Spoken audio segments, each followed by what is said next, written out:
We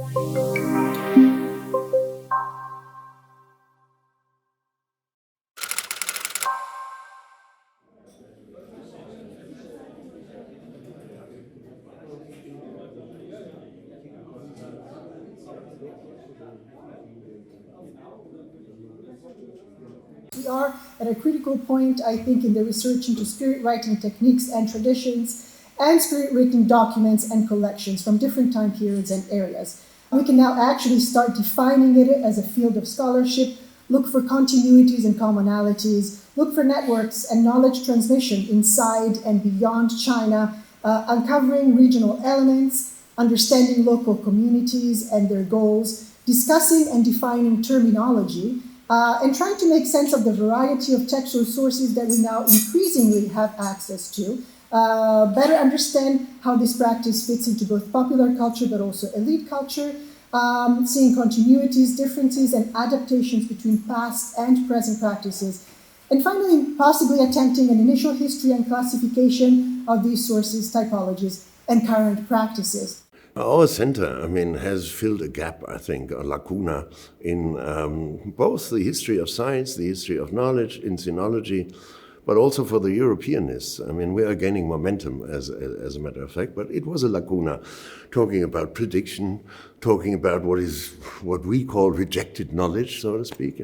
So that was a lacuna. So the significance of this conference and the significance of the study of spirit writing is a lacuna within the lacuna. So we sort of compensated in both ways. We have concentrated, we have focused for years now more on calculating techniques, fate calculation, the Book of Changes, things that basically, are connected or have a close link to all sorts of counting, swimming, and things like that. This is the part that Cicero would have called, or has called, artificial prediction or artificial divination. And on the other hand, you have the natural, what he calls the natural divination. And that, of course, is something different. That is based on inspiration, that results in prophecies, visions, dreams, of course, also. And spirit writing is a vital part of this kind of prophecy.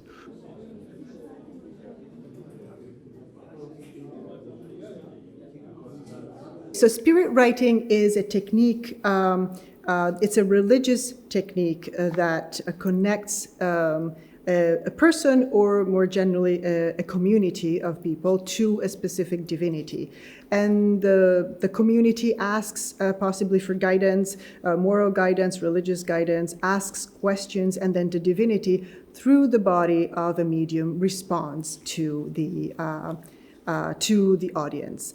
Generally, there is one or two mediums who are possessed, or where the divinity descends into their bodies, and they hold an implement that can have different forms. Sometimes it's a basket with a stylus attached. Sometimes it's a Y-shaped wooden implement. Sometimes it's a T-shaped wooden implement. And in all cases, the written part happens through the stylus on a bed of sand. And then there are a couple of attendants who generally utter the characters that are written by the medium, of course inspired by the god or goddess. These characters are then written down by the attendants, uttered out loud, and then written down by the attendants. Later on, historically, these writings were printed through woodblock printing, and they were then published in large collections and then distributed through the lay population. And the distribution part was also part of the religious practice of accruing positive karma. There are areas in China, in Taiwan and Hong Kong, where this practice is still going on. Oftentimes, these responses are printed out at the moment or right after the session, the spirit writing session, and then again distributed to the audience.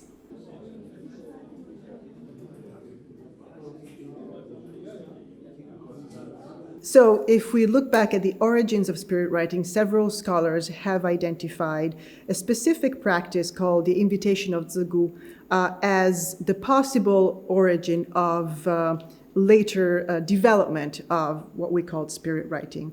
The invitation of Zigu is a practice that was centered within a female space, so the inner quarters.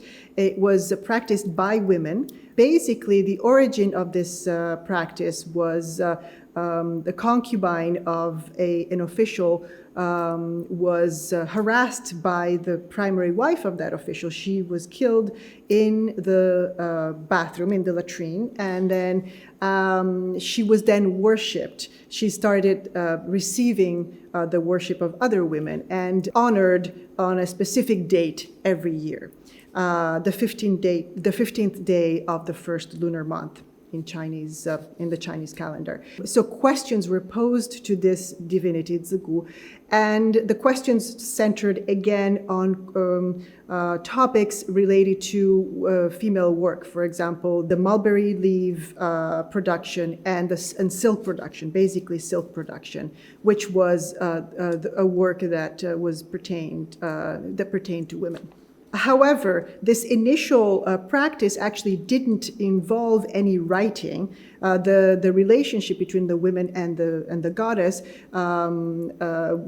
happened through a straw image, and this straw image was possessed by the divinity and moved or stayed still depending on the answer. If the answer was yes, she would move. If the answer was no, she would stay still. So the early accounts that we have of this practice do not involve any writing.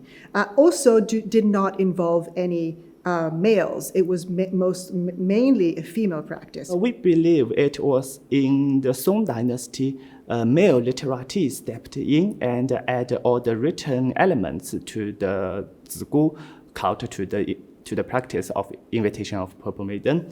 They used straws or sieves or broom to make the figure in the early stage. But in Song Dynasty, we found records such as the poem Jibu by the very famous poet Lu You, talking about they will use the sieve and a chopstick on that as the medium to practice the invitation of purple maiden.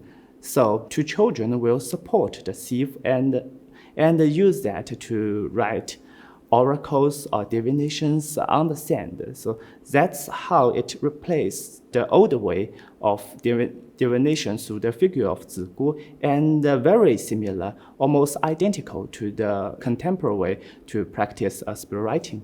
Actually, we do not have any solid evidence about when and where this Y-shape or even the T-shape spirit writing styles appeared. All we could find is the pictures and the drawings in Qing Dynasty that they have already used these T-shape styles, but we are not sure. We are not aware it was invented instead of to replace the classic sieve divination instrument.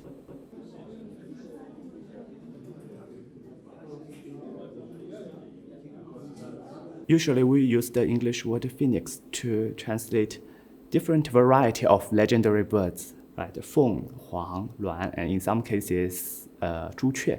But in this specific case, Luan refers to a legendary bird usually regarded as the herald of the high divinities, so it transfers divine information to the human beings. And also, it is auspicious and high-ranking officials because of its herald of the high divinities, right? So that's a very profound metaphor, and we believe that people use this Luan to express the meaning of connecting to the higher world, and all this information received from that is very sacred. Actually, in contemporary Taiwan, the spirit writing practiced there is always called the Fu Luan.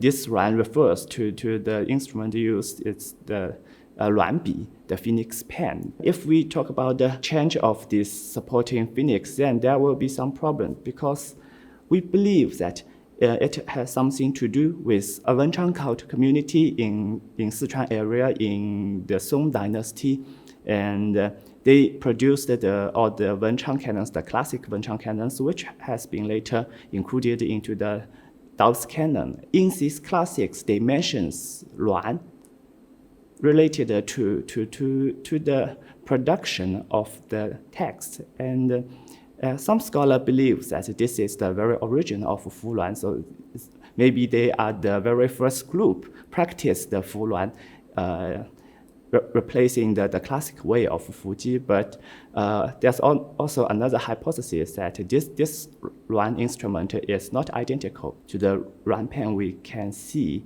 in contemporary Taiwan.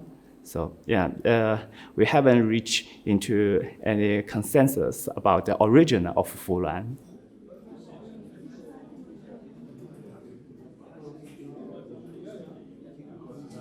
So for the historical period, it is hard to find evidence of women being personally and actively involved in spirit writing as mediums. In fact, so far, we have actually found only one specific woman that was the medium in the transmission of a specific practice intended for women.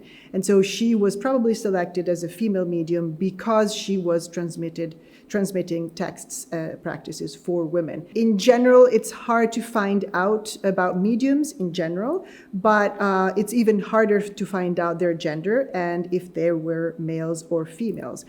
We do know that there were, especially in the late imperial period, there were women who were part of communities at the receiving end of the spirit writing, and so we do know that there are women as part of families, for example, who were involved in communities that came together to receive spirit writing from divinities. Sometimes these divinities are females also, but most of the times they are males. So there are women, we do have evidence of women engaging in spirit writing, mostly though at the receiving end within the communities of people interested in spirit writing. First of all, we should say that we are still at the beginning of the analysis of the large body of texts that were received through spirit writing, and therefore this is a very initial understanding of that world and of that body of work. So we may find that there were more women involved at different levels. What we know now is that women were involved not in a specific ritual role. They could ask questions, for example. They would ask for advice, or they would ask for receiving poems or to connect with dead family members. And so in that case, they were active agents in this conversation, but generally not in ritual roles. And we do know that men were much more active in these ritual roles. Men were the editors, men were the printers and the distributors of these religious texts. We might find out later that women were involved in the, for example, finding of money to support this printing, as they often are. But in terms of leadership roles, generally we have men in charge. Now, if we are talking, for example, about contemporary practices, we do know that there's a variety of practices today in Hong Kong, in southern China, and in Taiwan.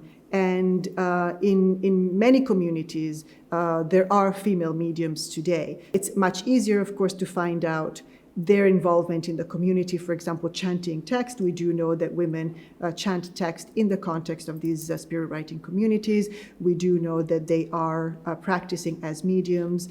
And we do know that they're involved in the collection of money for the printing.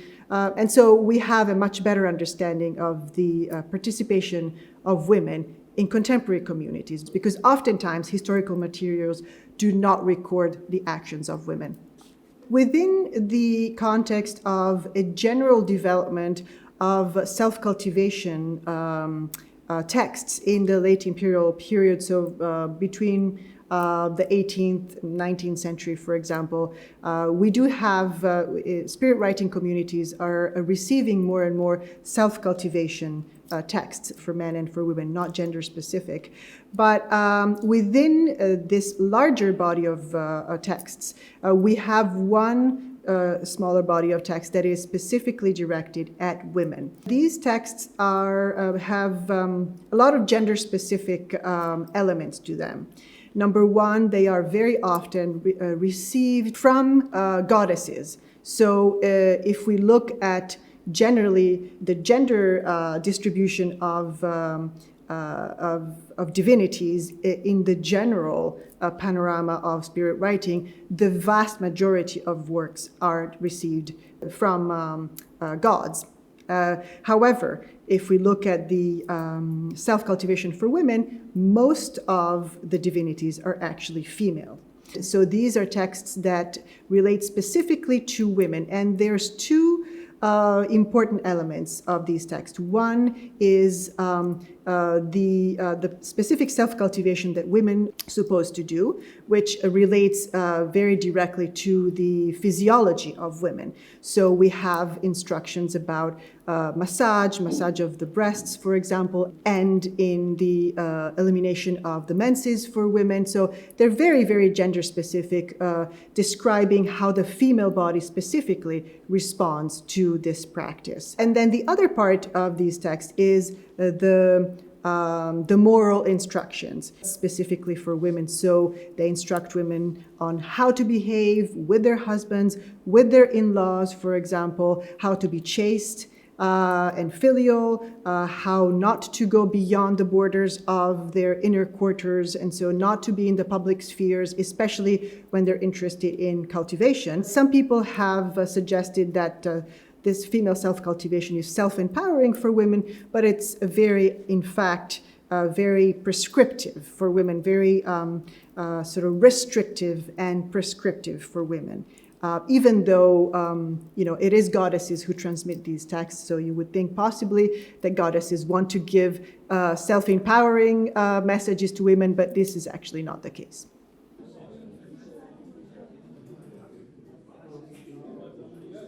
I studied a bit more one of the compilers of the Siku Quanshu, that is to say the largest anthology that has ever been made in pre-modern times, and Ji Yun or Ji Xiaolan, and he too had brush notes and published them. And there were lots of mentions of, first of all, of spirit writing, or Chinese way of spirit writing, on the one hand, and of course of mantic arts in general. And he's a very critical person. He was a very critical person. He investigated, but he was also a believer. So I called my talk Between a Belief and Disbelief, just to illustrate this. It's a kind of ambiguity in his work. He, first of all, was a fatalist, we can say. I mean, that is the influence of Buddhism in late imperial China. Everything is more or less in your life predetermined. On the other hand, spirit writing is also a kind of amusement, a kind of entertaining activity, a game. Most part of his own reflections are focused on poems, in fact, that were produced by the mediums. It's difficult to say because his assessment is an ambiguous one. On the one hand, he takes it seriously and says, okay, please, it's on the one hand, it's a game, it's very entertaining. But when it comes, to serious matters, then you have to take it seriously. And he preferred even spirit writing in comparison to other mantic arts. He was quite familiar with people who did feng shui, topomancy or geomancy, as you will. He was quite familiar also with fate calculation. The Barzer system, you have lengthy discussions on the advantages of the Barzer system in his writings. But so it's all about ambiguity, basically. Yeah, even the brother, I mean, this is due to Vincent Gossard's study, even the brother of the other compiler, I mean, there were basically two main compilers of the Zigujianzhu, Zhu Gui and his brother. I mean, this family was completely obsessed with spirit writing. And we know that Qi Yun himself, of course, participated in that, because the brush notes not only tell anecdotes about other people having participated in this kind of event, but also about himself and his own experience and his own assessments. I'm interested in assessments of literati with regard to Mantic arts and with regard, of course, to the Fuji, the spirit writing. That's part of it. And they were passionate. So this was one example, but you have lots of others, although there was a ban, as we know, an official ban on this kind of practice.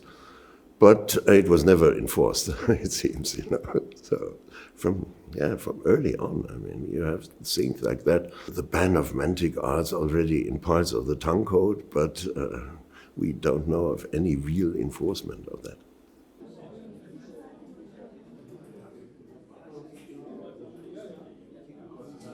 We are realizing that there are networks all across China of transmission of spirit writing, not just vertical transmission from the gods to the humans, but also horizontal transmissions throughout China. And so those networks often came through Sichuan, for example, from the coastal areas to Sichuan, and actually from Sichuan to southern areas through Guizhou and through Yunnan to Guangdong, for example. And this transmission, we are increasingly finding, is also related to merchant communities who are moving across China, and also specifically moving to Sichuan, because Sichuan was a sort of a new territory for migrants at the beginning of the Qing dynasty. So in the 17th century, many merchants came to Sichuan and brought their religious practices with them, including spirit writing. So we do know that spirit writing can also be transmitted through the movement of merchant communities. Merchant communities come from other provinces into Sichuan. And then, they might stay a couple of generations in Sichuan before they establish a temple, an altar, and therefore some practices. So there are guild halls in Sichuan that are basically places that merchants establish far away from home as an area, a social but also religious area of practice. In some cases, these are the sites where religious texts, where spirit writing happens. We do think that these merchants bring the texts with them sometimes, and sometimes also receive the same text that was received in a different area, in this new area, just to basically to assert their authority in this new geographical location. So that's also part of the reason why they receive texts, to sort of gain more authority, religious authority in this new location. The genre of the text that I have seen and the text that we have studied collectively are mostly of a very religious nature. Oftentimes, have eschatological meanings to them, ideas about the end of the world, ideas about saving the world from, saving humans from the end of the world. And so self-cultivation is part of a movement to avoid the end of the world, so that you're cultivating yourself, so that you are bettering yourself. So instead of causing the gods to be angry at you and therefore cause the end of the world, you are trying to better yourself so that the gods will be not as angry at you. So there's a large a component of so-called Confucian instructions, invoking Confucian virtues for women, but also for men, and so filiality and chastity for women. And again, this is all in order to better yourself in the light of gods that might be angry at you if you don't behave in proper ways.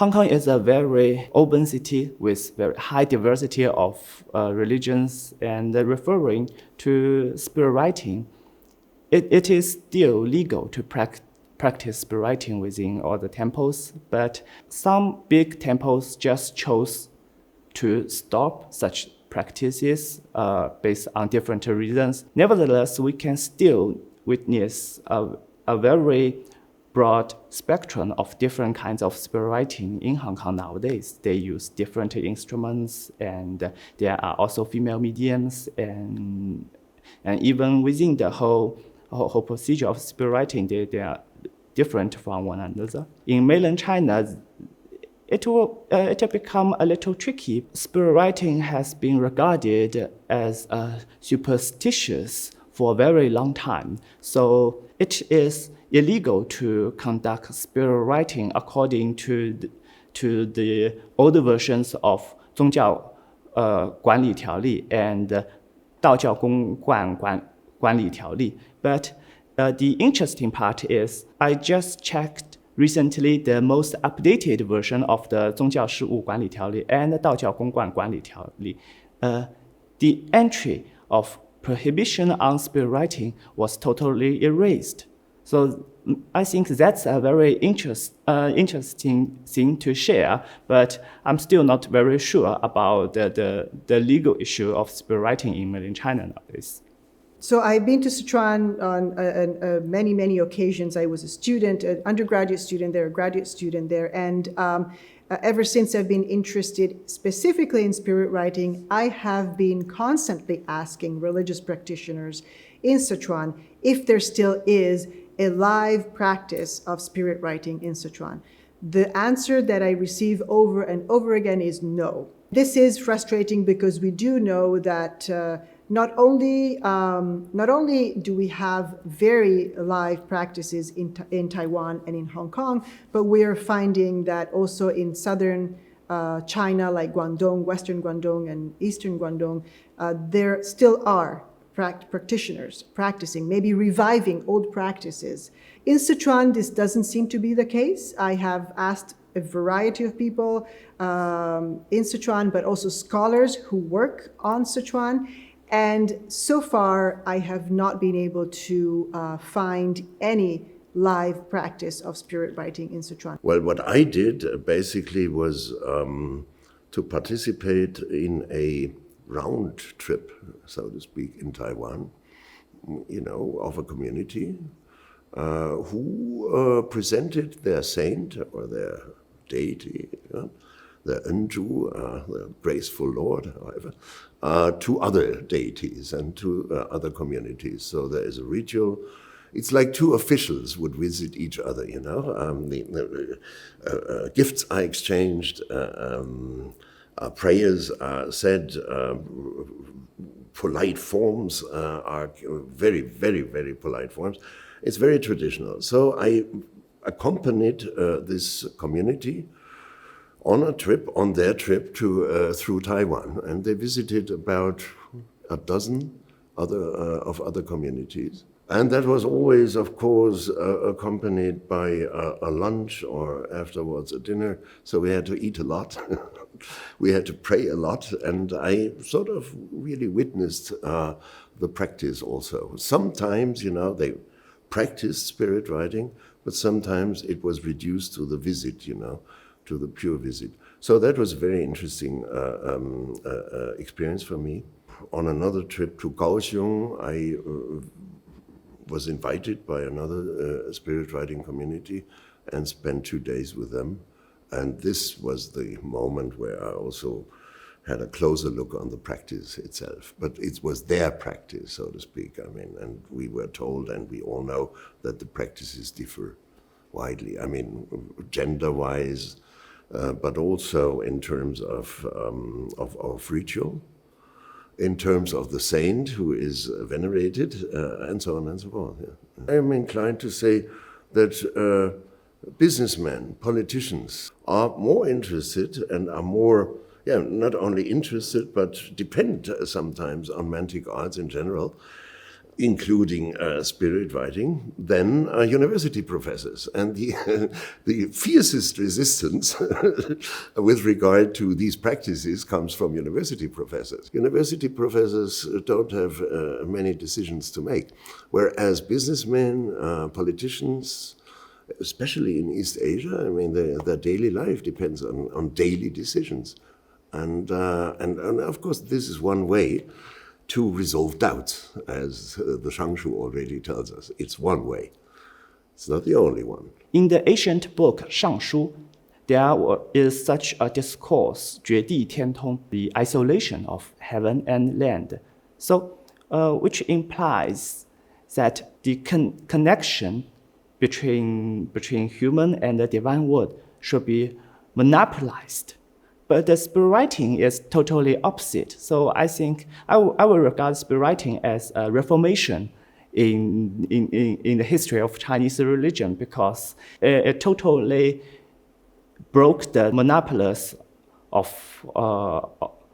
who and how and where and when to get connection with the higher world. That explains why spirit writing was welcomed and was prevailing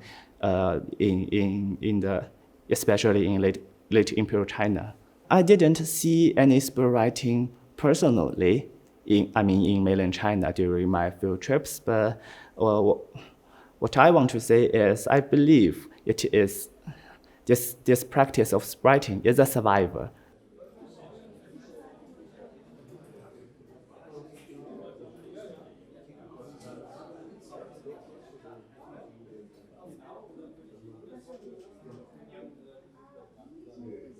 It's a long-cherished dream of mine that will come true on 2nd December 2020.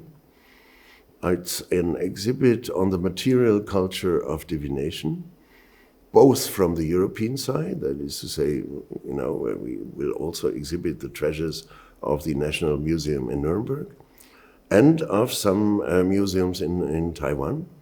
And spirit writing has a prominent place in the realm of, a prominent place within the realm of prophecy, of forecasting, but also, of course, of, prophecy in the wider sense. That is to say, also, we will talk or we will exhibit one or two of the morality books, and other items.